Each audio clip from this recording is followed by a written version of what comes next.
Atos dos Apóstolos, capítulo de número 9.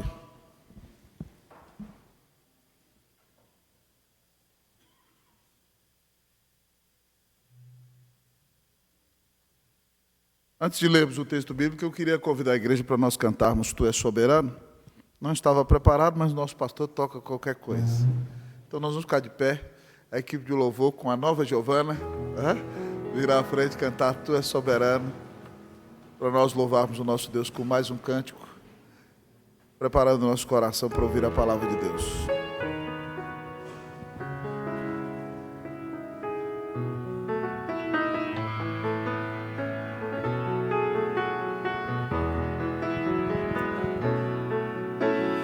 Tu és soberano sobre a terra, sobre os céus, Tu és Senhor absoluto.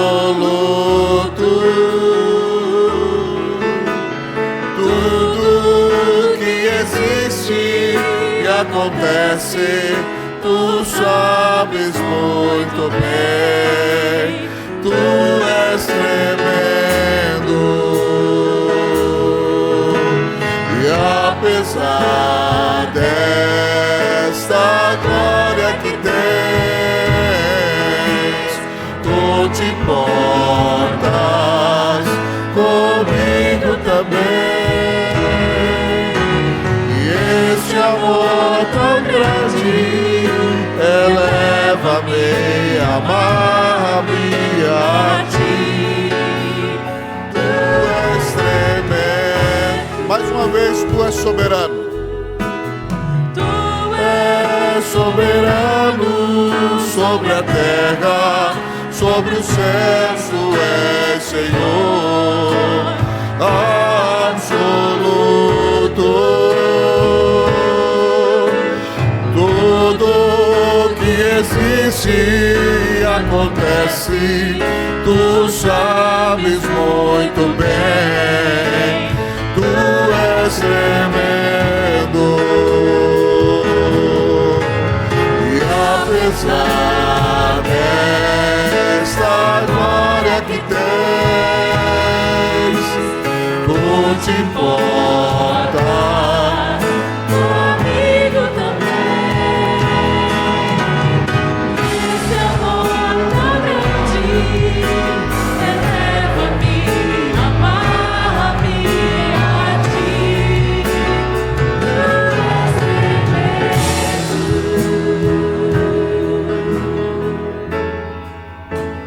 Tu és tremendo. Nós vamos ler a palavra de Deus em Atos capítulo 9, assim diz a palavra do Senhor. Saulo, respirando ainda ameaças e morte contra os discípulos do Senhor, dirigiu-se ao sumo sacerdote e lhe pediu cartas para as sinagogas de Damasco, a fim de que, caso achasse alguns que eram do caminho, assim homens como mulheres, os levasse presos para Jerusalém. Seguindo ele estrada fora, ao aproximar-se de Damasco, subitamente uma luz do céu brilhou ao seu redor. E caindo por terra, ouviu uma voz que lhe dizia: Saulo, Saulo, por que me persegues? Ele perguntou: quem és tu, Senhor? E a resposta foi: eu sou Jesus, a quem tu persegues. Mas levanta-te e entra na cidade, onde te dirão o que te convém fazer. Os seus companheiros de viagem pararam emudecidos, ouvindo a voz, não vendo contudo ninguém. Então se levantou Saulo da terra e, abrindo os olhos, nada podia ver. Guiando pela mão, levaram-no para Damasco. Esteve 3 dias sem ver, durante os quais nada comeu nem bebeu. Ora, havia em Damasco um discípulo chamado Ananias. Disse-lhe o Senhor numa visão: Ananias! Ao que respondeu: eis-me aqui, Senhor. Então o Senhor lhe ordenou: dispõe-te, vai à rua que se chama Direita, e na casa de Judas procura por Saulo, apelidado de Tarso, pois ele está orando, e viu entrar um homem chamado Ananias, e impor-lhe as mãos para que recuperasse a vista. Ananias, porém, respondeu: Senhor, de muitos tenho ouvido a respeito deste homem. Quantos males tem feito aos teus santos em Jerusalém? E para aqui trouxe autorização dos principais sacerdotes para prender a todos os que invocam o teu nome. Mas o Senhor lhe disse: vai, porque este é para mim um instrumento escolhido, para levar o meu nome perante os gentios e reis, bem como perante os filhos de Israel. Pois eu lhe mostrarei quanto lhe importa sofrer pelo meu nome. Então Ananias foi, e entrando na casa, impôs sobre ele as mãos, dizendo: Saulo, irmão, o Senhor me enviou a saber, o próprio Jesus que te apareceu no caminho por onde vinhas, para que recuperes a vista e fiques cheio do Espírito Santo. Imediatamente lhe caíram dos olhos como que umas escamas, e tornou a ver. A seguir levantou-se e foi batizado. E depois de ter se alimentado, sentiu-se fortalecido. Então permaneceu em Damasco alguns dias com os discípulos. Senhor, fala o nosso coração nessa manhã. A palavra foi lida, texto por demais conhecido. Ó Deus, ó Pai, outras vezes já o lemos, já meditamos dele, em outros anos nesta igreja. Mas, Senhor, o Senhor trouxe esse texto ao meu coração de maneira impactante, Deus, ó Pai, naquela quarta-feira de manhã, Deus, ó Pai, quando pregava ali para aqueles jovens, lá no nosso colégio presbiteriano, 15 de novembro. E da mesma maneira que o Senhor falou de maneira tão impactante ao meu coração, ao coração daqueles meninos, fala poderosamente conosco nessa manhã. Que nós tenhamos um encontro vivo e pessoal com o Senhor. E que o Senhor transforme a nossa vida como fruto deste encontro. Fala ao coração do teu povo. Resplandece a tua glória diante de nós, Jesus. Para que humilhados reconheçamos quem o Senhor é. E assim tenhamos vida transformada, parando de viver para nós, para viver para ti, para a tua honra, para a tua glória, para o teu louvor. Fala o nosso coração, Deus, e abençoa a nossa vida. Nós oramos em nome de Jesus. Amém. Assentai-vos.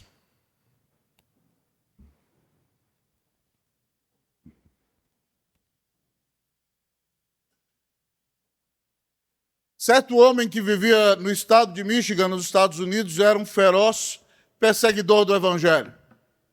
Mas desde menino, aquele jovem rapaz sofreu muito. Ele fora criado por seus pais numa fazenda, filho temporão, seu pai já era bem mais velho, sua mãe também.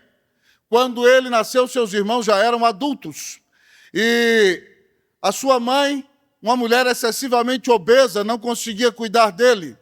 E o seu pai, um homem embebedado, um ébrio, vivia em embriaguez, quando bebia, batia na mãe, maltratava o menino e também o maltratava.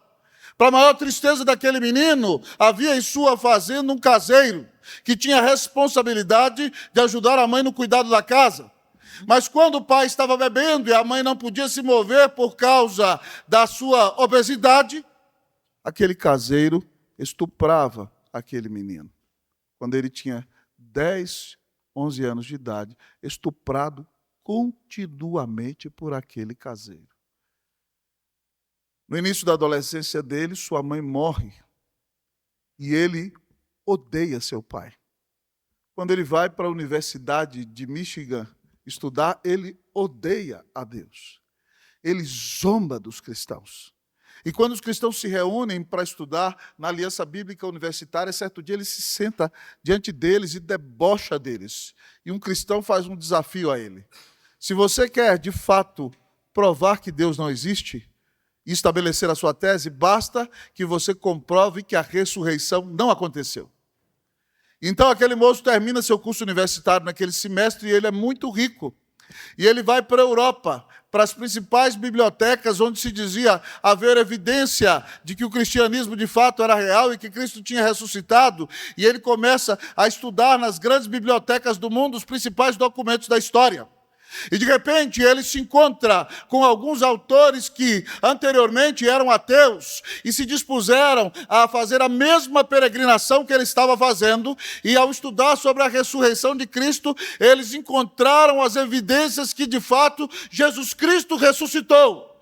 E eles, de inimigos da cruz de Cristo, se tornaram propagadores do seu evangelho, dentre eles o próprio autor C.S. Lewis, grande literato cristão.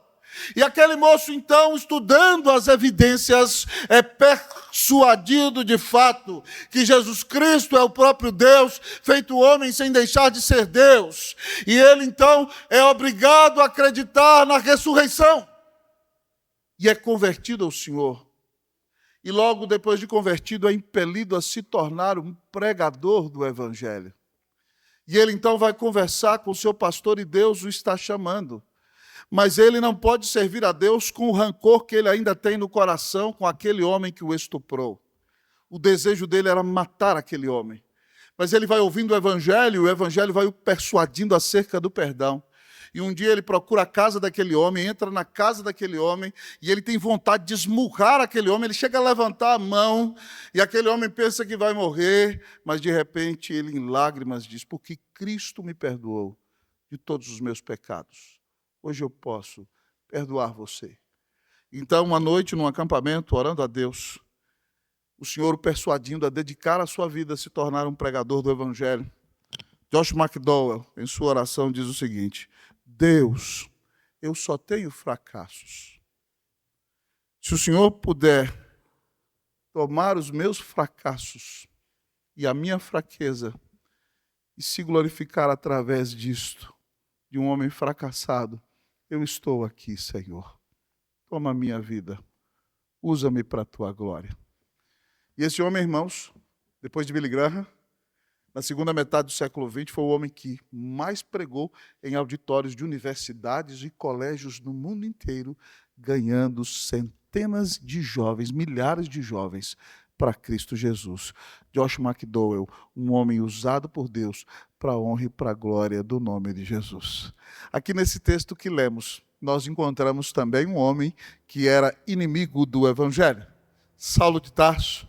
Nosso texto diz que respirando ameaças e morte, depois de já haver aprovado a morte do primeiro mártir cristão, depois de haver perseguido cristãos e lançado os mesmos da cadeia, depois de dar o seu voto, quando o Sinédrio se reunia para a morte e assassinato dos cristãos, aquele homem julgava-se muito bom ao defender o seu judaísmo com todo o seu ser. Ele toma a carta dos principais sacerdotes e vai caminhando para a cidade de Damasco, a 242 quilômetros de Jerusalém, e ele vai a pé, caminhando, e ele vê de repente brilhando no céu subitamente uma luz mais forte que o sol em sua força. E quem está falando com ele naquele dia é o próprio Senhor Jesus, que diz a ele, Saulo, Saulo, por que me persegues? Ele diz, quem és tu, Senhor? Jesus diz para ele, eu sou Jesus a quem tu persegues. Em textos paralelos a este, Paulo diz que Jesus lhe disse, dura coisa é recalcitrares contra os aguilhões. E ele então perguntou ao Senhor o que deveria fazer. E o Senhor diz a ele para entrar na cidade e esperar o direcionamento do Senhor. E depois Deus, contra a vontade de Ananias, que era um servo do Senhor, porque acreditava que Paulo é um homem mau e assassino do povo de Deus, Deus manda Ananias entrar na casa em que Paulo está, na casa de Judas, na rua direita, que existe em Damasco, até nos dias de hoje na Síria. Então Ananias disse, Saulo, irmão, o Senhor que viste no caminho, me mandou vir aqui impor as mãos para que recuperes a vista e fique cheio do Espírito Santo. E depois de 3 dias, então, quando Ananias ora, as escamas caem dos olhos de Paulo, ele volta a enxergar, é batizado e dali se levanta para ser o maior pregador do Evangelho de Cristo, depois do seu Senhor que morreu na cruz para salvá-lo. Tal como Josh McDowell, Paulo teve um encontro impactante com Cristo, que mudou totalmente o rumo da sua vida. E eu gostaria, nessa manhã, que você que está aqui nesse templo, tenha um encontro vivo e pessoal com Cristo Jesus, para que a sua vida seja totalmente mudada. Talvez você diga, pastor, mas eu já sou membro de igreja há tantos anos, mas você vive num marasmo espiritual, numa frieza, a sua vida não impacta ninguém, não faz diferença para a vida de ninguém, você não tem testificado de Cristo para ninguém. Então nessa noite, meu desejo é que o Senhor resplandeça nessa manhã a sua glória aqui. E que você contemple a glória de Deus na face de Cristo, para que você seja transformado e se levante para ser uma bênção nas mãos de Cristo Jesus. O texto aqui nos apresenta, amados irmãos, o encontro com Cristo. Pastor, e que o encontro com Cristo tem a nos ensinar nessa manhã? Em primeiro lugar, o encontro com Cristo nos ensina quem nós somos. O encontro com Cristo nos ensina quem nós somos. Se você olhar para o seu texto, vai ver no versículo 1 que diz, Saulo, respirando ainda ameaças e morte contra os discípulos do Senhor. Saulo é um homem cheio de ódio. Ele respira ameaças. Eu quero matar os cristãos. Eles se levantam contra a religião verdadeira do judaísmo. E ele está tão cheio de ódio. Ele acha que está fazendo bem, mas dominado por uma religiosidade pagã, ele quer matar. Ele pede carta para prender, para matar, para botar os cristãos na cadeia, para acabar com a raça deles. E quando ele vai, aquela luz gloriosa brilha no caminho, e uma voz diz a ele: Saulo, Saulo, por que me persegues? Saulo, nós já vimos, é um homem cheio de ódio, cheio de rancor, cheio de ira, um assassino, ele deseja matar. E quando o Senhor Jesus se revela a ele, o Senhor Jesus diz a ele: Saulo, Saulo, por que me persegues? O Senhor escancara diante dele quem ele é. Ele achava que era bom. Ele achava que era um homem cheio de justiça própria. Ele achava que só estava defendendo a religião verdadeira. Mas o Senhor diz para ele: você é um perseguidor. Você é um assassino. Ele diz: quem és tu, Senhor? Jesus respondeu: eu sou Jesus, a quem tu persegues. O encontro com Cristo, irmão, revela quem nós somos. Saulo era cidadão romano, foi criado entre os doutores judaicos, era um homem cheio de justiça própria e se achava muito bom. Porém, Cristo revela para ele no caminho que ele é um assassino, um homem cheio de ódio, um perseguidor da igreja de Cristo Jesus. O encontro com Cristo revela quem nós somos. Certa vez, irmãos, eu estava evangelizando um homem, um distinto engenheiro, formado pela Universidade do Chile, num restaurante lá no Chile. Enquanto eu pregava o evangelho para aquele homem, ele me dizia: pastor, para que esse negócio de ouvir com essa conversa de Deus para comigo? Eu sou um homem bom, eu trabalho, né? Eu tenho uma família que eu sustento com dignidade, eu não preciso de Deus. Para que o senhor vem falando isso daqui para mim? Vai falar para outro aí que está perdido. Eu sou um cara gente boa, eu sou um cara gente fina, eu não tenho esse negócio de pecado na minha vida, não. Eu falei para ele: é sério? Eu falei: vem cá, você já contou alguma mentira? Aí ele: já, pastor. Quem é que não contou mentirinha de vez em quando? Eu falei para ele: a Bíblia diz que o pai da mentira é o diabo. Então, se você contou mentira, você é filho dele. Aí ele abriu o olho. Eu falei: segunda coisa, você já xingou alguém? Os chilenos são tão bons para xingar palavrão como nós brasileiros. Ele: é claro que eu já xinguei. Você já quis esganar alguém de tanta raiva? Claro, pastor. Todo mundo um dia tem ódio. Se você pudesse, você matava. Já senti assim. Eu falei: pois bem, a Bíblia diz que se você só chamar o seu irmão de tolo, você já merece ir para o inferno naquela hora. O seu coração já é assassino. Mas vem cá, deixa eu te fazer uma outra pergunta. Você já cobiçou alguma mulher que não fosse a sua? Você já viu alguma mulher que você falou assim: uau, que escultura! Se eu pudesse, eu a levaria para minha casa? Já até brincou assim: ai, lá em casa. Hein? Já fez isso? Ele riu, que nem você fez agora.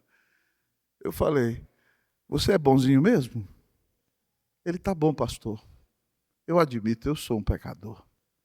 Eu falei: pois bem, para pecadores só tem uma solução: é se arrepender dos seus pecados e crer em Cristo Jesus. O encontro com Jesus, irmãos, revela quem nós somos.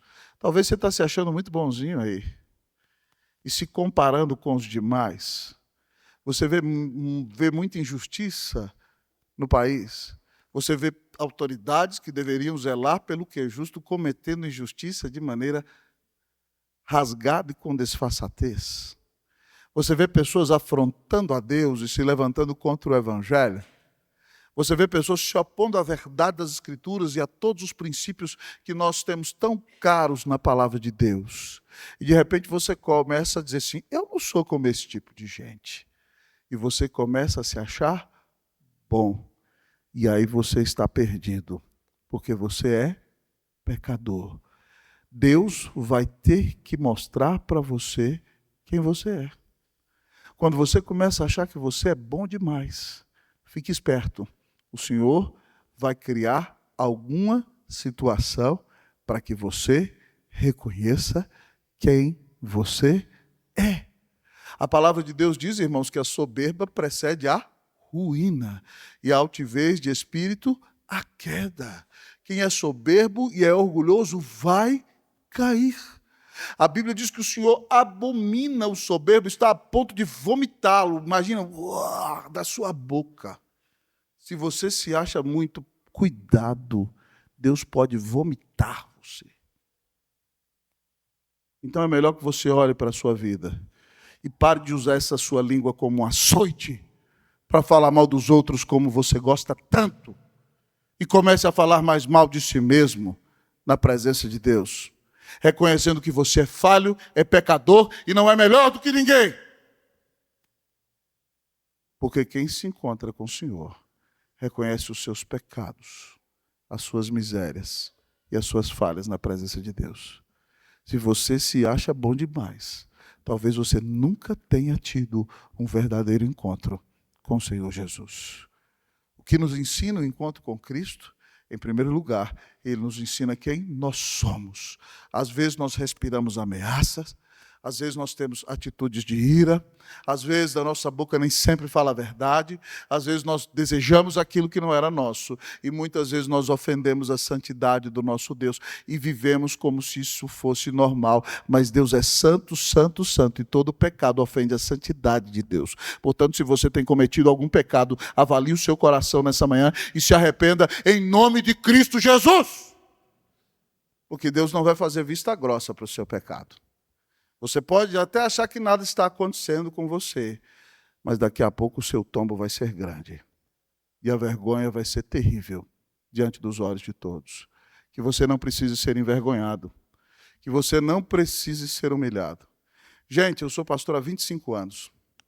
E às vezes eu tenho visto gente rebelde, com coração difícil, resistente, e Deus humilha a pessoa, joga a pessoa no pó, acaba com ela, e ela ainda continua rebelde, ainda continua traiçoeira, e ainda continua pecando.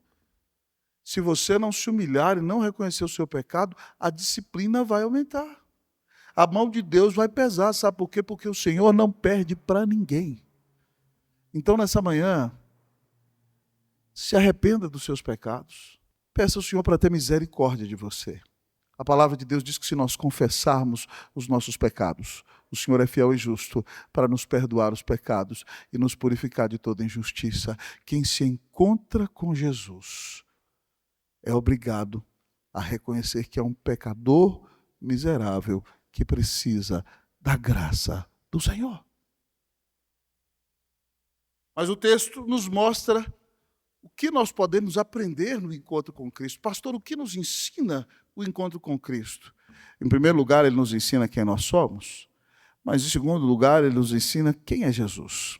O que nos ensina o encontro com Cristo? Em segundo lugar, ele nos ensina quem é Jesus.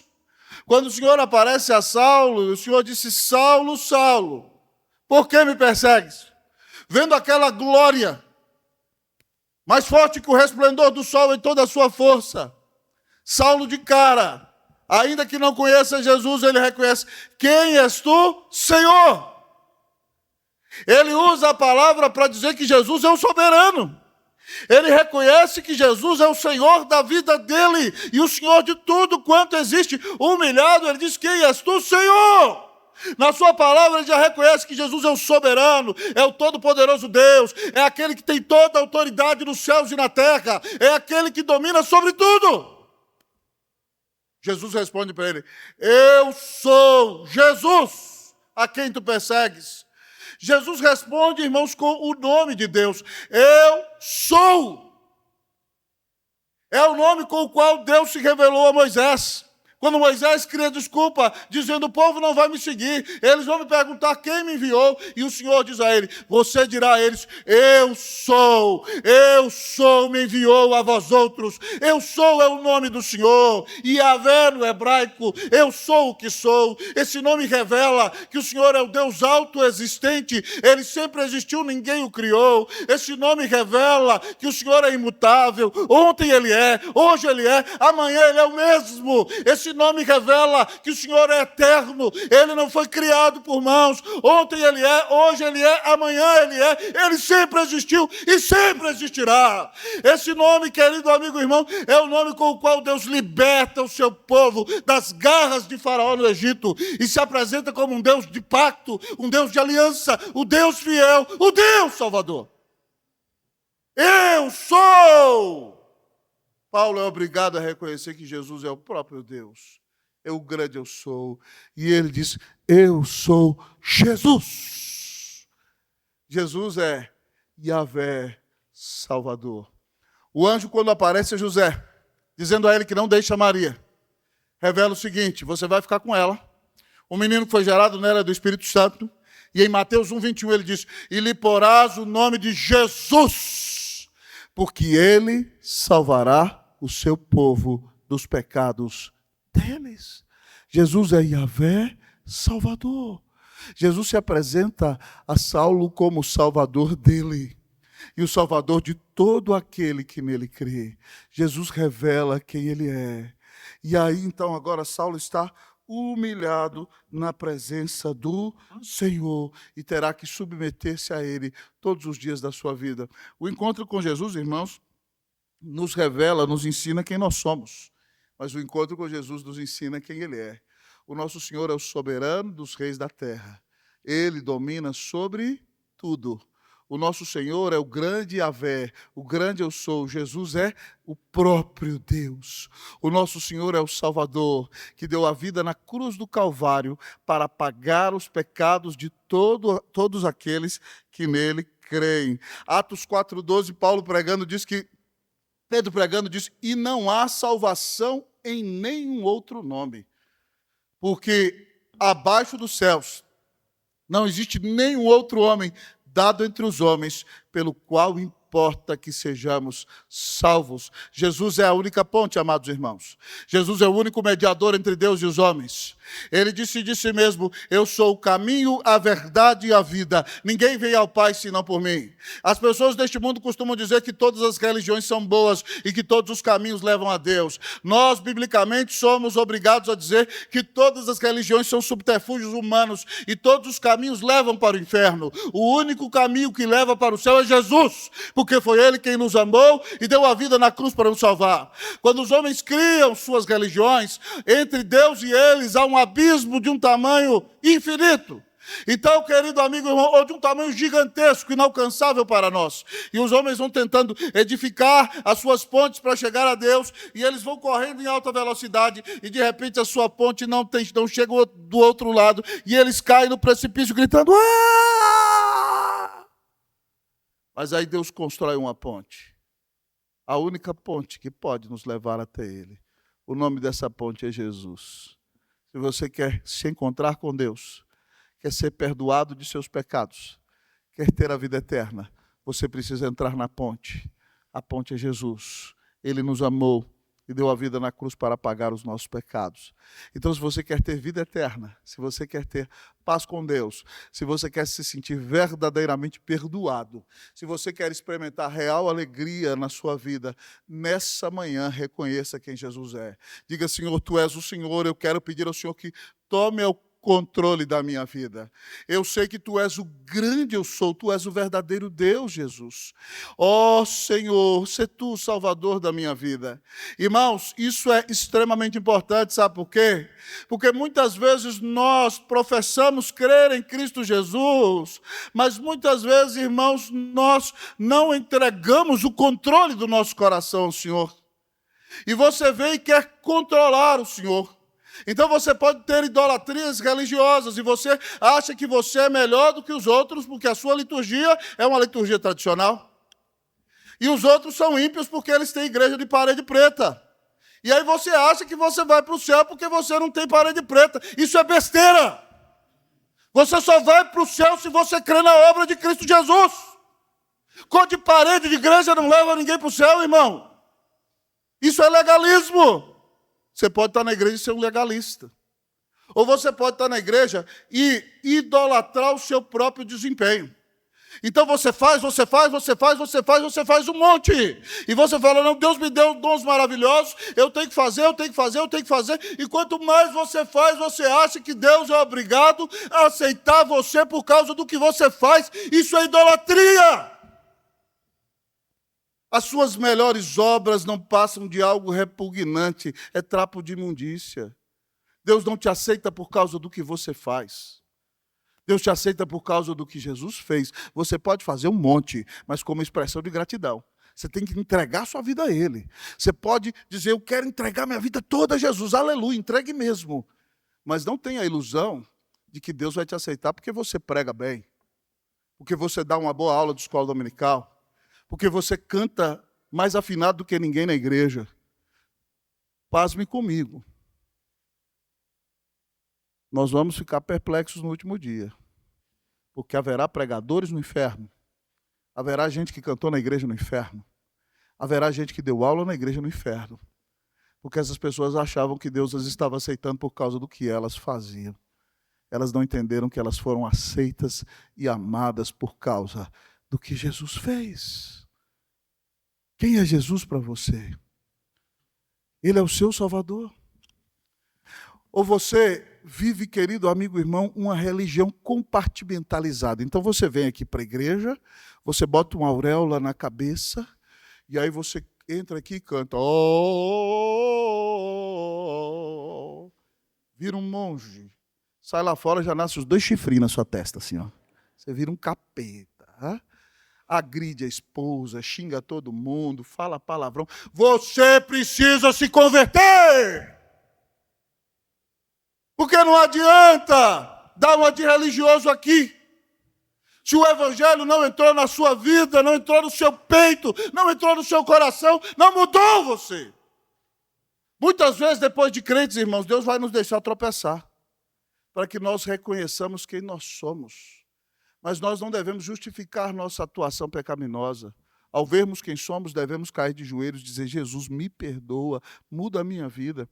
Eu sei que o Senhor está me mostrando quem eu sou para que eu saiba que eu não sou bom. Agora, Senhor, muda a minha vida, porque eu creio no Evangelho e o Senhor muda a vida de pessoas. No primeiro semestre aqui nós estudamos a vida de Abraão, irmãos. Nós ficamos perplexos como Abraão. Tentava ser crente, tropeçava, tropeçava. Fala, misericórdia! Mas no final, amado irmão, louvado seja Deus. No dia da grande prova da vida dele, Abraão foi fiel e entregou o seu filho ao Senhor. E foi aprovado na grande prova da sua fé. Então talvez você tenha tropeçado, mas não se desanime. Peça perdão ao Senhor.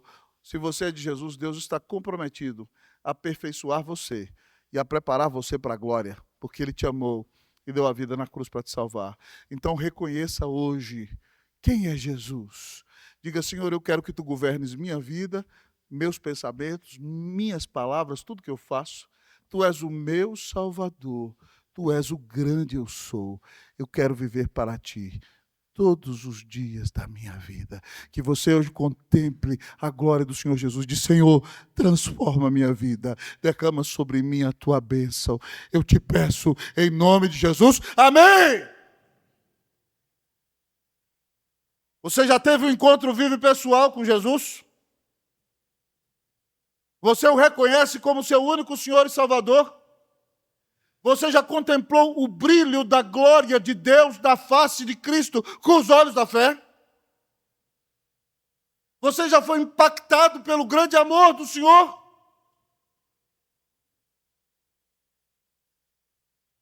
Nessa manhã, você se encontre com Jesus e que o seu coração seja mudado por Ele. Pastor, o que nos ensina o encontro com Cristo? Nos ensina quem nós somos. Nos ensina quem é Jesus. Mas, em último lugar, o que nos ensina o encontro com Cristo, pastor? O encontro com Cristo nos ensina que Ele nos transforma. O encontro com Cristo nos ensina que Ele nos transforma. Saulo é um homem voluntarioso, toma cartas, faz o que quer. Mas agora, depois de contemplar a glória do Senhor, ele está humilhado, cego, não pode fazer nada. E o Senhor Jesus diz a ele no versículo 6, mas levanta-te e entra na cidade onde te dirão o que te convém fazer. O texto nos diz que os seus companheiros de viagem pararam emudecidos, ouvindo a voz, não viram contudo a ninguém. O brilho da glória foi só para Saulo. Então se levantou Saulo da terra, abriu os olhos, nada podia ver, guiando pela mão, levaram-no até Damasco. Ficou 3 dias, irmãos, sem ver. Não conseguia nem comer nem beber. Estava chocado. O Senhor, então, manda Ananias. O Senhor fala com Ananias. Ananias, crente, diz: eis-me aqui, Senhor. Prazer, o Senhor falar comigo. Bênção maravilhosa. Estou à tua disposição, Senhor. Coisa boa. Então o Senhor fala para ele, fala assim: olha, desponte, vai-te à rua direita, entra na casa de Judas, procura por Saulo, apelidado de Tarso, pois ele está orando. E ele teve uma visão, Ananias. Na oração dele, ele viu entrar um homem chamado Ananias, impor as mãos sobre eles para que ele recupere a vista. Até Ananias, que tem a maior da boa disposição. Peraí, senhor, o senhor está entendendo o que o senhor está falando? Hã? Senhor, esse homem aí é complicado, senhor. Hã? Esse homem aí, senhor, está matando teu povo, senhor. Está botando teu povo na cadeia, arrastando as irmãs pelo cabelo. Estevão foi assassinado, ele mandou atirar pedra, volta pela morte dos cristãos. O senhor tem certeza do que o senhor está fazendo, senhor? Às vezes o senhor nos dá umas ordens assim, irmãos, que nos deixam assustados. Né? Fala assim: senhor, mas não tem nada a ver isso aí, né? Mas o senhor fala: vai. E a resposta que o Senhor dá para ele é maravilhosa. Diz aqui o versículo de número 15. Mas o Senhor lhe disse: vai, porque este é para mim um instrumento escolhido para levar o meu nome perante os gentios e reis, bem como perante os filhos de Israel. Pois eu lhe mostrarei o quanto lhe importa sofrer pelo meu nome. Graças a Deus, Ananias não é teimoso, ele obedeceu, irmãos, diz o texto, que ele entrou e disse: Saulo, irmão, o Senhor me enviou, a saber, o próprio Jesus, que te apareceu no caminho para onde vinhas, para que recuperes a vista e fiques cheio do Espírito Santo. E imediatamente caíram dos olhos umas escamas, tornou a ver, a seguir se levantou, foi batizado, irmãos. Ele não deitou, se levantou. Eu acredito que ele foi batizado por aspersão, sou presbiteriana. E depois de ter se alimentado, irmão, sentiu-se fortalecido, permaneceu em Damasco alguns dias com os discípulos e depois se entregou a pregar o evangelho. Foi para a Arábia, depois voltou e pregou. Mas preste atenção, o texto nos diz, irmãos, que quando nós encontramos com Jesus, ele transforma a nossa vida. Ananias está questionando e o Senhor diz: vai, porque ele é para mim um instrumento escolhido para levar o meu nome perante os gentios e reis e perante o povo de Israel. E eu lhe mostrarei o quanto lhe importa sofrer pelo meu nome. Irmãos amados, isso aqui se aplica a Paulo, mas também se aplica a mim e a você. Nós somos escolhidos. Você só está aqui porque é escolhido. Você foi salvo pela graça. Você jamais escolheria Jesus. Se você creu nele, é porque ele te escolheu. Você é como Paulo, você odiaria Cristo, você fugiria dele. Mas ele te escolheu, você é escolhido. Mas você não é escolhido só para esquentar os bancos da Unida. Você é escolhido para levar o nome de Jesus, pregar o evangelho aos seus amigos, aos seus familiares, aos seus colegas de trabalho, a todos aqueles que se relacionam com você.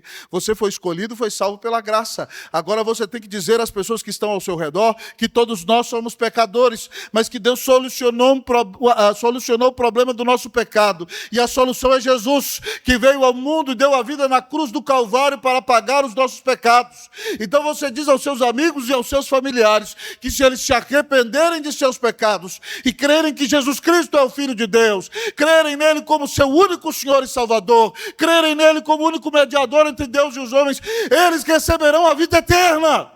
Eles serão perdoados de seus pecados. Eles serão reconciliados com Deus. Eles terão paz com Deus. E a presença do Senhor estará em suas vidas. O Senhor quer transformar você. Você é escolhido para a salvação. Mas é escolhido para levar o nome de Jesus. Um dos hinos que eu mais amo do nosso hinário diz assim, ó: leva tu contigo o nome de Jesus o Salvador. Esse nome dá conforto, hoje e sempre onde for. Nome bom, a esperança do porvir. Nome bom, doce a fé,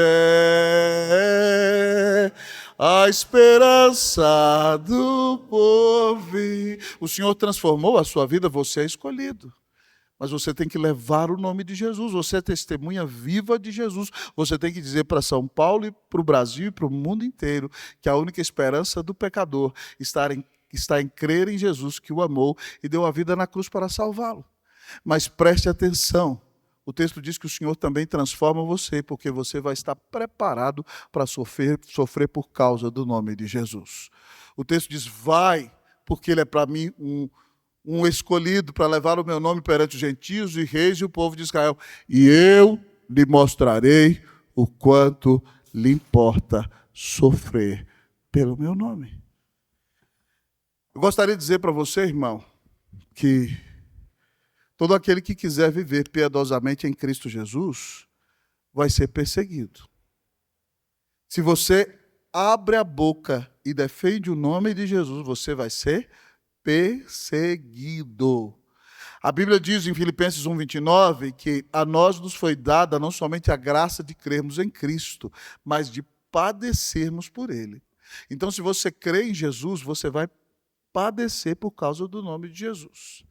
E ainda mais nesse mundo intolerante, que as pessoas agora estão se levantando na cultura dos nossos dias para odiar o cristianismo, para odiar o evangelho, porque eles acham ruim que o cristianismo se manifeste e diga que como a vida tem que ser vivida diante da face de Deus. Então as pessoas nesse tempo agora atiram, apedrejam e matam pessoas que creem no Senhor Jesus. Você está disposto a morrer por causa do Senhor Jesus? Você está disposto a dar a sua vida por causa do nome de Jesus? É como dizia Charles Stanley, se Jesus Cristo é Deus e Ele morreu por mim, não existe sacrifício grande demais que eu possa fazer por Ele. Se Jesus é Deus e Ele te comprou com o sangue dEle, as pessoas vão te bater, irmãos, vão te xingar, vão te apedrejar, vão se levantar contra você. Mas se você estiver apanhando por causa de Jesus, dá glória a Deus. Porque você está sendo identificado com o seu Senhor. É como dizia o reverendo Jim Elliot, não é tolo aquele que abre mão daquilo que não pode reter, para poder ganhar aquilo que jamais vai poder perder. Muitas vezes nós gastamos a nossa vida na obra. Nós, amados irmãos, adoecemos pregando o evangelho. Nós passamos por grande luta, mas nós estamos fazendo isso não porque queiramos conquistar algo de Deus, mas porque nós entendemos que Jesus nos amou e deu sua vida na cruz para nos salvar. E se Ele nos amou, é um privilégio gastar a nossa vida com o Senhor Jesus. Deus só teve um filho e fez dele um missionário. Deus só teve um filho e fez dele um pregador. E o Senhor quer mudar a sua vida. O Senhor quer que você pare de viver empurrando com a barriga, de ficar brincando de crente, de olhar somente para o seu próprio umbigo.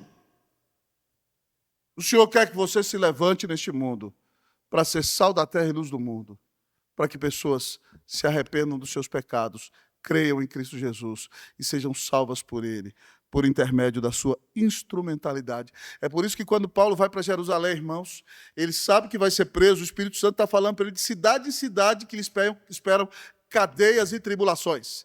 E ele diz assim, Atos 20:24, em nada considero a vida preciosa para mim mesmo, contanto que complete a minha carreira e o ministério que recebi do Senhor Jesus, para dar testemunho do Evangelho, da graça de Deus. Paulo renunciou a si mesmo. Não estou nem aí para a minha vida. Eu quero completar a minha carreira, eu quero terminar a corrida. Eu quero completar o ministério que eu recebi do Senhor Jesus, eu dependo dEle. E eu vou dar testemunho do Evangelho, da graça de Deus, até o final. E esse Paulo testifica no final da sua vida, em 2 Timóteo 4, combati o bom combate, completei a carreira e guardei a fé. E eu espero que todos nós possamos dizer como ele. Não gostaria de ouvir você dizendo, combati o mau combate, saí na carreira e perdi a fé. Que Deus tenha misericórdia da sua vida. Que você diga, Senhor, transforma a minha vida, porque eu sou um escolhido para levar o teu nome, ainda que eu sofra por causa do nome de Jesus. Levante-se, irmão, para ser uma bênção nesses dias difíceis. Levante-se para enfrentar tudo que é mentira. Levante-se para enfrentar todo o ataque do diabo. Levante-se e consagre a sua vida a Jesus. Hoje o Senhor pergunta: a quem enviarei? Quem há de por nós? Que você diga: eis-me aqui, envia-me a mim. Você já teve um encontro vivo e pessoal com Cristo Jesus? Hoje o Senhor está resplandecendo a sua glória diante de você. Reconheça que você é um pecador. Reconheça que Jesus é o seu Senhor e o seu Salvador. Diga: Senhor, transforma a minha vida. Faz de mim um vaso de bênção em tuas mãos. Que Deus transforme a tua vida. Que Deus te use em nome de Jesus, para a glória de Jesus. Amém.